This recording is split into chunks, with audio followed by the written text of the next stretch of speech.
Was Abyssinia initially mostly populated by Jews before it was populated by Christians? Seems like that's what one Richard Stephen Whiteway is saying in the introduction of the book, The Portuguese Expedition to Abyssinia in 1541 to 1543. This book is actually a collection of texts from different people, but primarily from one João Bermudez and Castanhoso. Now, Castanhoso was a Portuguese soldier who fought in that expedition, while Bermudez was a religious person that was, we could say, embedded in the royal family of Abyssinia during that time. Now, these two individuals and others did write a lot about that expedition. And Whiteway took those texts that were written mostly in the 16th century, and he translated them from Portuguese to English, and of course then put them together into this book that was published in 1902. It's a very interesting book, but of course, before providing the text from Bermudez and Castanhoso, he writes a very long introduction. And in that introduction, he shares very interesting ideas, and most of these ideas he's bringing from other books, not necessarily from Bermudez and Castanhoso. Now, there's this part very early on in the introduction where he makes, of course, he's trying to explain to us the origins of the lands of the Abyssinian monarchy, or we could say empire. And he starts from, of course, he did read a lot. He provides some sources where he got some of this information. And he talks about the population of the Jews in the Abyssinian Empire. And he seems to make or to suggest that actually the Jews were the majority at some point, and then the Christians came and, of course, became the larger population. Now, let's read that part of the introduction. And this is what he writes. Inland from the western coast of the southern end of the Red Sea lies the knot of the mountains and rivers called Abyssinia. These highlands, surrounded by hot and unhealthy tracts which are inhabited by followers of alien creed, are by their physical conformation and by their situation fitted to be the refuge of an isolated faith. They have, in fact, become the refuge of two faiths.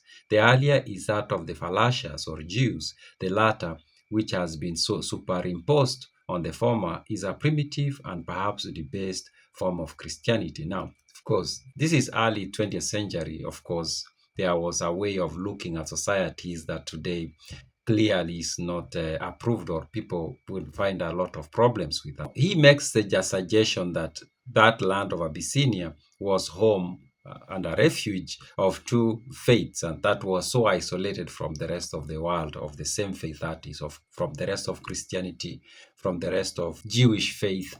But the most interesting line for me is where he says that the earlier is that of the Falashas or Jews, and the latter which has been superimposed. So meaning that the Falashas were there before Christianity, which means the Jewish faith was there before Christian faith, and then now the Christian faith comes and superimposes itself on top of the Jewish faith. That's what he's saying basically, which is a very interesting way of describing history. That's not to say that's factual, but at least he's expressing how he viewed history up to early 20th century. And if that is going to be taken to be actually what happened, I'm not saying that's what happened, then it basically says that there was a Jewish faith in the East Africa very long ago before Christianity came. Then he continues, up to comparatively recent times, the Falashas had their own kings and queens, the former always called Gideon and the latter Judith.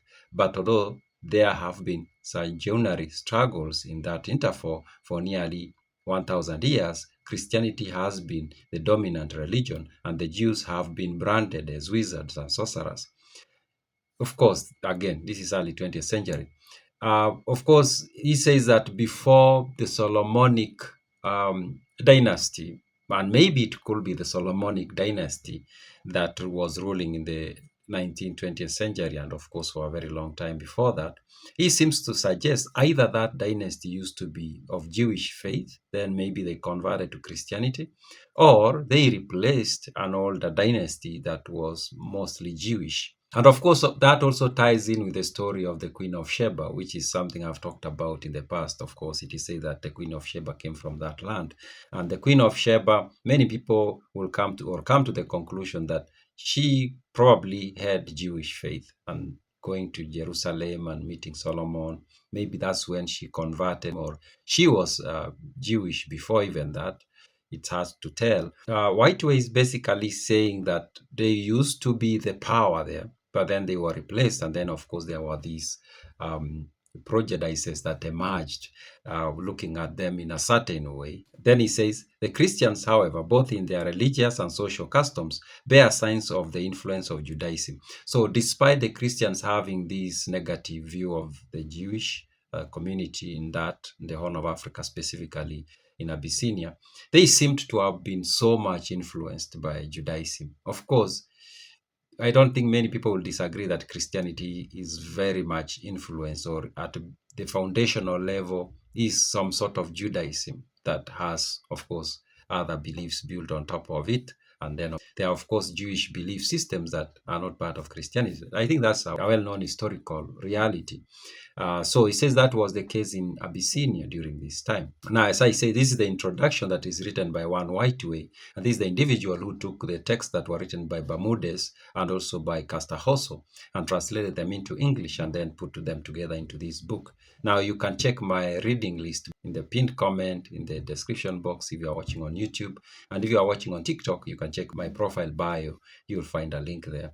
Now, this is the book I'm going to read for a while. I'm going to do several videos. I've gone through this book before, and I did do a few videos from this book. I did not go all the way, but I decided to come back and do a lot more videos out of this book. So I'm going to do a few videos because it's a very long book anyway. So we are going to read this, and if you can get a copy for yourself, we can read together and see what this book says. Those are my random thoughts.